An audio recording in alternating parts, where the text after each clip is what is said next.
उसी जंगल में मोनू और सोनू नाम के दो खरगोश भी रहते थे। देखने में वे जितने छोटे थे, अक्ल में उतने ही अधिक बुद्धिमान। उन दोनों में दोस्ती भी खूब थी। दिन भर दोनों मिलकर उछल कूद मचाते और खेलते रहते।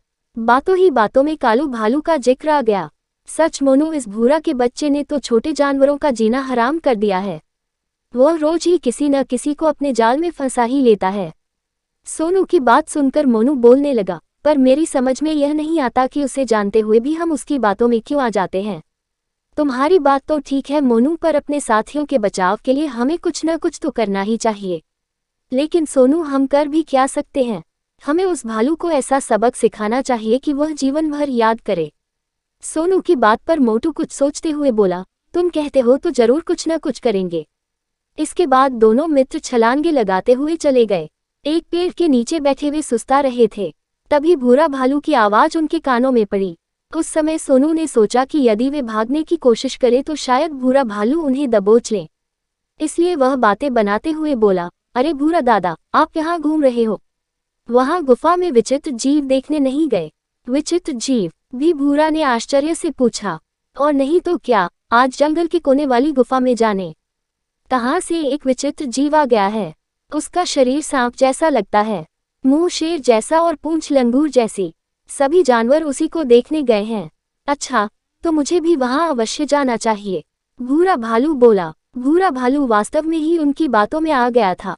वह उन्हें फांसने की बात भूलकर गुफा में आए विचित्र जानवर को देखने के लिए मुड़ने लगा।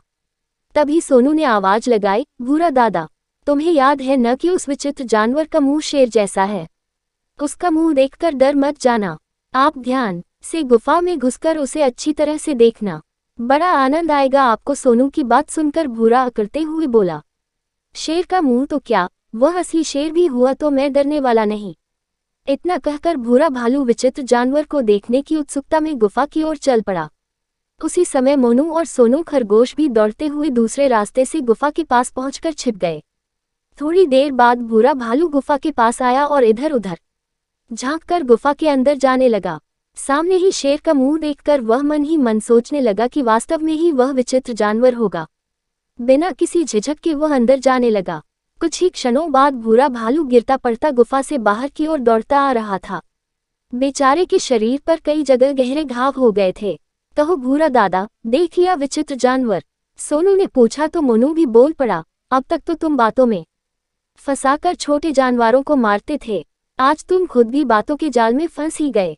भूरा भालू की दोनों टांगें इतनी बुरी तरह घायल हो गई थी कि अब वह ठीक से चलने लायक भी नहीं रहा था।